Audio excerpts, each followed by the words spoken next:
Imagina despertar mañana despojado de todas las dificultades que has conocido, los recuerdos dolorosos desaparecidos, las luchas que te moldearon borradas, los desamores que te enseñaron resiliencia esfumados sin dejar rastro. ¿Seguirías siendo tú? ¿O se habría perdido algo esencial en esta versión esterilizada de tu existencia? El dolor llega sin invitación a nuestra puerta. Cerramos nuestras puertas contra él. Construimos elaborados mecanismos de defensa para evitarlo. Nuestra sociedad moderna funciona como un sofisticado sistema para evitar el dolor, prometiendo comodidad, conveniencia y distracción a cada paso. Medicamos nuestras incomodidades, adormecemos nuestras ansiedades y pasamos de largo nuestras preguntas más profundas. Sin embargo, el sufrimiento persiste, encontrando nuevas grietas por las cuales entrar en nuestras vidas. ¿Y si, en nuestros desesperados intentos por escapar del sufrimiento, hubiéramos malinterpretado su propósito fundamental? Considera la mariposa emergiendo de su crisálida. La lucha contra la resistencia del capullo fuerza el fluido hacia sus alas, el mecanismo mismo que le permite volar. Si eliminas esta lucha, ayudas a la mariposa cortando su crisálida, la condenas a una vida de arrastrarse con alas marchitas.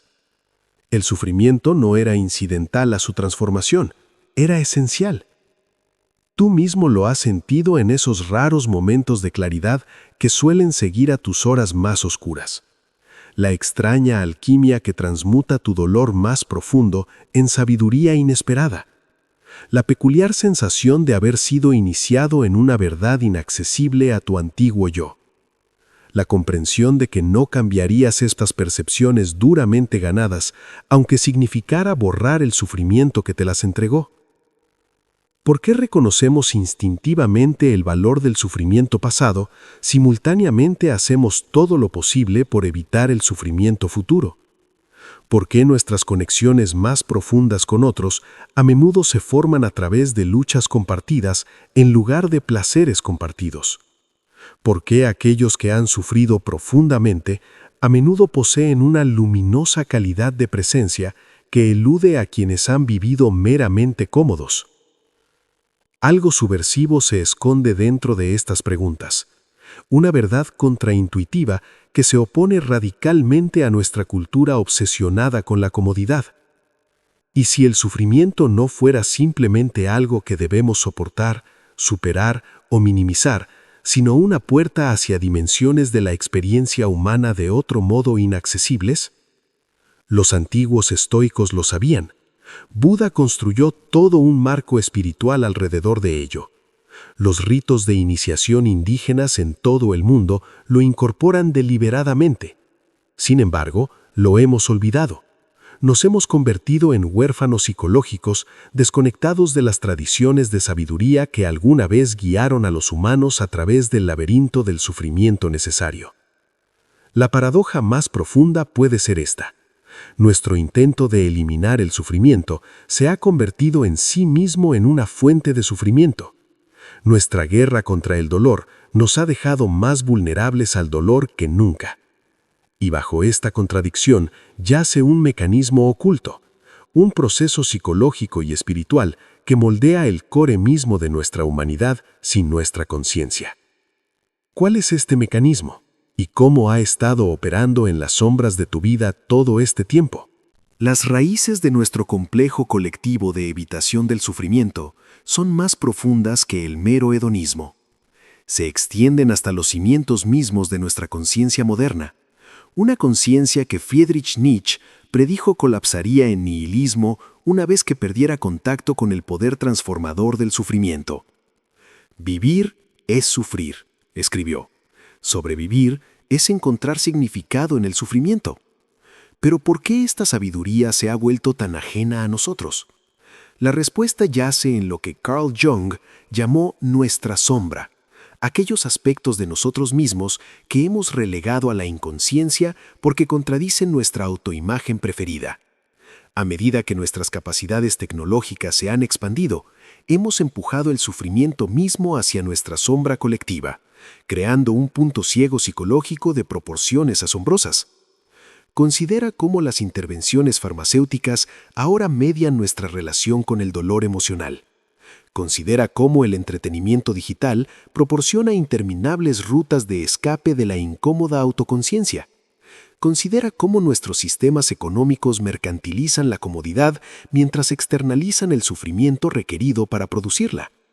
Estas no son meramente preferencias culturales, representan una orientación ontológica completa que Viktor Frankl habría reconocido como una crisis de significado. Entre el estímulo y la respuesta hay un espacio, escribió Frankl. En ese espacio está nuestro poder para elegir nuestra respuesta. Pero nuestra condición moderna colapsa sistemáticamente este espacio. Automatiza nuestras respuestas a la incomodidad, entrenándonos para evitar el mismo crisol en el que se forja nuestra humanidad. Las consecuencias son evidentes en lo que los psicólogos llaman nuestra disminuida tolerancia a la frustración, nuestra reducida capacidad para soportar la fricción natural de la existencia. Los niños criados con protección excesiva contra la decepción desarrollan respuestas emocionales frágiles ante los inevitables retrasantos. Los adultos aislados de las consecuencias naturales de sus elecciones desarrollan imaginaciones morales atenuadas.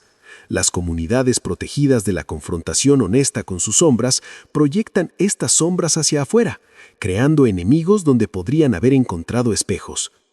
Arthur Schopenhauer entendió este mecanismo hace siglos. La gente ordinaria meramente piensa cómo gastar su tiempo. Un hombre de talento intenta usarlo. La capacidad de usar el tiempo en lugar de meramente gastarlo requiere una relación con el sufrimiento que la mayoría de los hombres modernos nunca ha desarrollado. Esta relación opera bajo la conciencia, moldeando nuestras respuestas a los desafíos de la vida sin nuestro reconocimiento. Cuando llega el sufrimiento, lo experimentamos no como un potencial maestro, sino como una aberración que debe corregirse, una anomalía que debe eliminarse, un fallo del sistema en lugar de una característica del sistema. El problema no es el sufrimiento en sí, sino nuestra interpretación del sufrimiento, lo que Jean-Paul Sartre podría llamar nuestra relación de mala fe con un aspecto ineludible de la existencia humana. Los existencialistas entendieron que la libertad misma conlleva sufrimiento. Elegir es renunciar a todas las alternativas no elegidas. Amar es volverse vulnerable. Crear es enfrentar el abismo del posible fracaso. Crecer es superar versiones anteriores de uno mismo. Cada una de estas actividades esencialmente humanas requiere una capacidad para el sufrimiento que nuestra cultura maximizadora de la comodidad socava activamente. Y aquí yace el mecanismo psicológico oculto. Al evitar el sufrimiento necesario, paradójicamente multiplicamos el sufrimiento innecesario. Al huir del dolor que podría transformarnos, permanecemos atrapados en el dolor de permanecer sin transformación. Pero las consecuencias de esta evitación se extienden mucho más allá de la psicología individual. Se propagan hacia las relaciones, comunidades y sociedades en maneras que pocos han reconocido completamente. Esta huida colectiva del sufrimiento se propaga por nuestras vidas en patrones tan familiares que hemos dejado de reconocerlos como patológicos. Considera cómo hemos normalizado la insatisfacción crónica, posponiendo eternamente la plenitud hacia algún estado futuro donde la incomodidad haya sido eliminada. Seré feliz cuando se convierte en el mantra inacabado de vidas perpetuamente aplazadas. Neurológicamente, esto crea lo que los científicos llaman una cinta de correr hedónica, un bucle autorreforzante donde la satisfacción básica permanece esquiva independientemente de las mejoras circunstanciales. Nuestros cerebros, evolutivamente calibrados para detectar amenazas e incomodidades, se adaptan rápidamente a las mejoras, mientras permanecen vigilantes ante nuevas fuentes de insatisfacción. La consecuencia, una forma peculiar de sufrimiento que no surge del dolor en sí, sino de la expectativa de que el dolor debería ser evitable. Esta expectativa crea lo que los psicólogos llaman metasufrimiento, sufrimiento sobre el sufrimiento, una trampa recursiva donde el dolor humano normal se ve agravado por la vergüenza, la resistencia y el autojuicio. ¿Por qué sigo luchando? ¿Qué me pasa? Todos los demás parecen felices. Estas respuestas secundarias a menudo infligen heridas más profundas de lo que el sufrimiento primario jamás podría. Mientras tanto, nuestra disminuida capacidad para el sufrimiento productivo se manifiesta en un desarrollo psicológico atrofiado.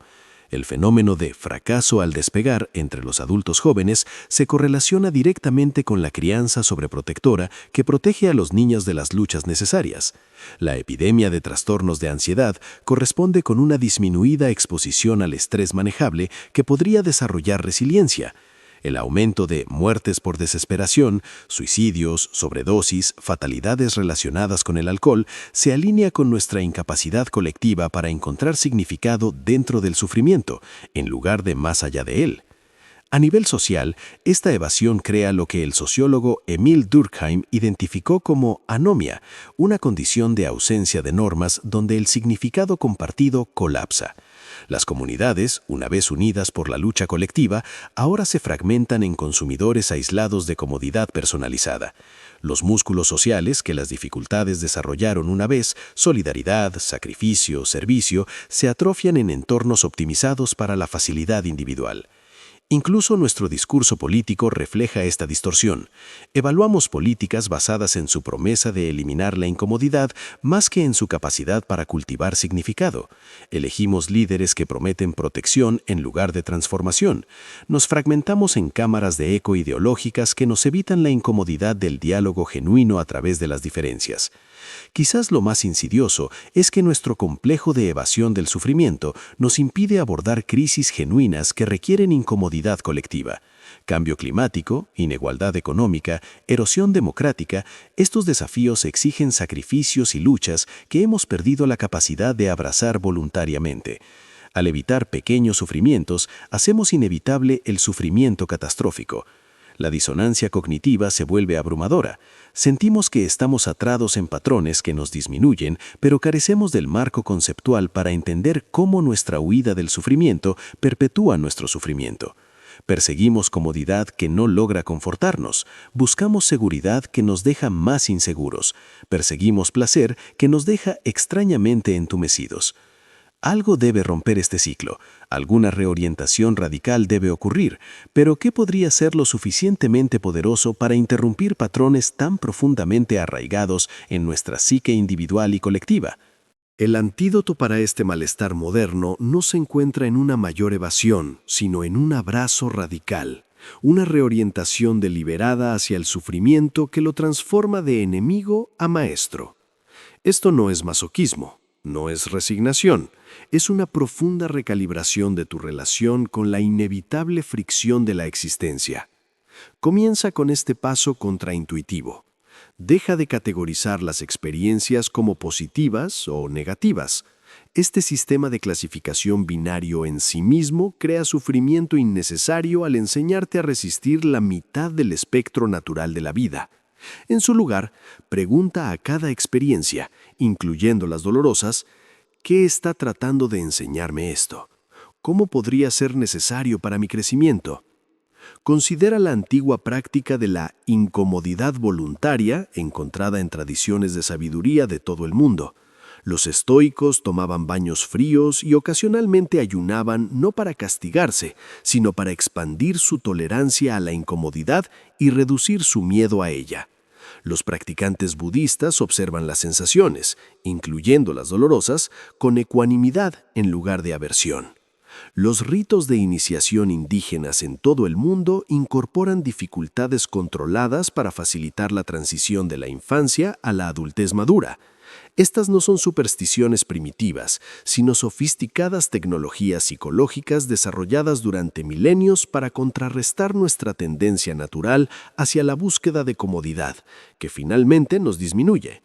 Sus aplicaciones modernas son sorprendentemente prácticas. Reemplaza las decisiones basadas en la comodidad con decisiones basadas en el crecimiento. Cuando te enfrentes a opciones, no preguntes ¿qué se sentirá mejor ahora?, sino ¿qué me ayudará a convertirme en quien necesito ser? Este único cambio reconecta tus vías neuronales para reconocer el valor desarrollativo del sufrimiento. Practica la incomodidad intencional en dosis controladas. Duchas frías, conversaciones difíciles, ayuno voluntario, hablar en público. Estos desafíos autoimpuestos construyen lo que los psicólogos llaman tolerancia al malestar, tu capacidad para funcionar eficazmente en medio de la incomodidad en lugar de ser secuestrado por ella. Cultiva el optimismo trágico, el término de Viktor Frankl, para encontrar significado en circunstancias difíciles sin negar su dificultad. Esto no es pensamiento positivo, es pensamiento transformador, que extrae propósito del dolor sin minimizarlo. Desarrolla la conciencia testigo, la capacidad de observar tu sufrimiento en lugar de ser subsumido por él. Esta postura metacognitiva crea espacio entre estímulo y respuesta, permitiéndote elegir tu relación con el dolor en lugar de ser controlado por él. Recuerda, el objetivo no es sufrir más, sino sufrir mejor, con propósito, presencia y potencial de transformación. Los rebeldes a lo largo de la historia que cambiaron nuestra comprensión del sufrimiento, desde el superviviente del Holocausto Viktor Frankl hasta el ícono de derechos civiles Martin Luther King Jr., no buscaron el sufrimiento, pero encontraron dentro del sufrimiento inevitable las semillas de significado que trascendieron sus circunstancias. Esta postura rebelde hacia el sufrimiento no elimina el dolor, lo transfigura. No promete escape, ofrece alquimia.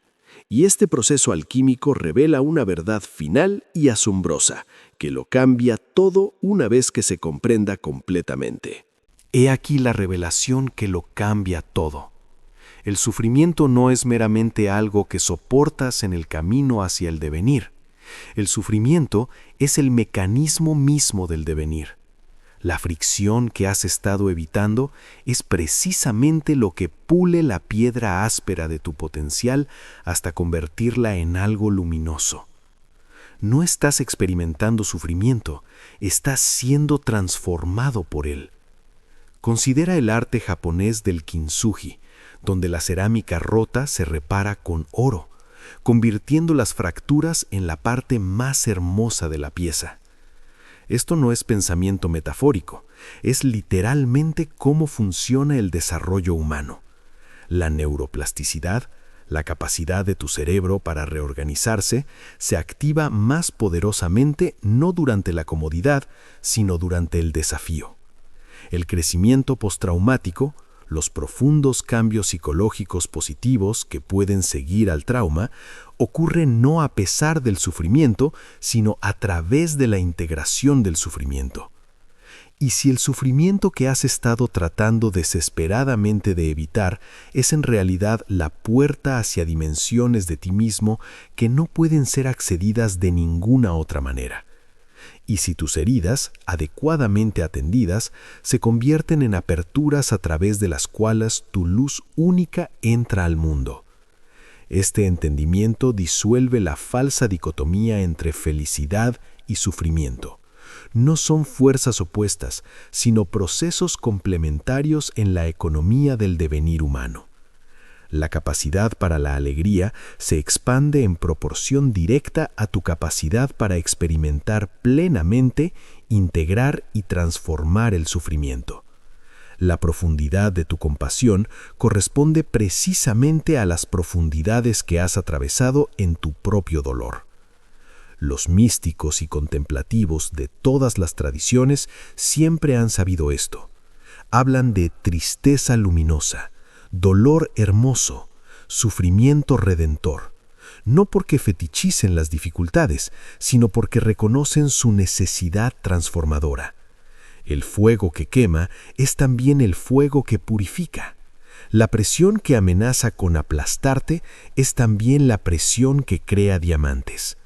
Esta comprensión no te exime del deseo humano natural de evitar el dolor innecesario, no glorifica la victimización ni fomenta la pasividad ante la injusticia. Más bien, te libera de la agotadora pretensión de que la vida debería ser indolora, que el crecimiento debería ser cómodo, que la transformación debería ser conveniente. Cuando llega el sufrimiento, como inevitablemente lo hará, ahora tienes una elección. Puedes contraerte alrededor de él, resistirlo, adormecerlo y permanecer sin cambios, o puedes expandirte hacia él, involucrarte, sentirlo plenamente y ser transfigurado por él. Puedes preguntar, no ¿por qué me está pasando esto?, sino ¿qué podría estar creando esto en mí que no podría suceder de ninguna otra manera? En este valiente abrazo del sufrimiento necesario ocurre algo milagroso. Las mismas experiencias que amenazaban con disminuirte se convierten en la materia prima con la que construyes significado. La oscuridad que parecía negar tu existencia se convierte en el telón contra el cual tu luz interior arde más visiblemente. Las heridas que parecían separarte de los demás se convierten en la base de tus conexiones humanas más profundas. Quizás esta es la mayor paradoja de la vida. El camino hacia la plenitud pasa directamente a través de la ruptura. El viaje hacia la trascendencia pasa directamente a través de la inmanencia, y el camino para llegar a estar completamente vivo requiere abrazar plenamente todo, absolutamente todo lo que llega en el precioso, doloroso y singular viaje que solo a ti te corresponde recorrer.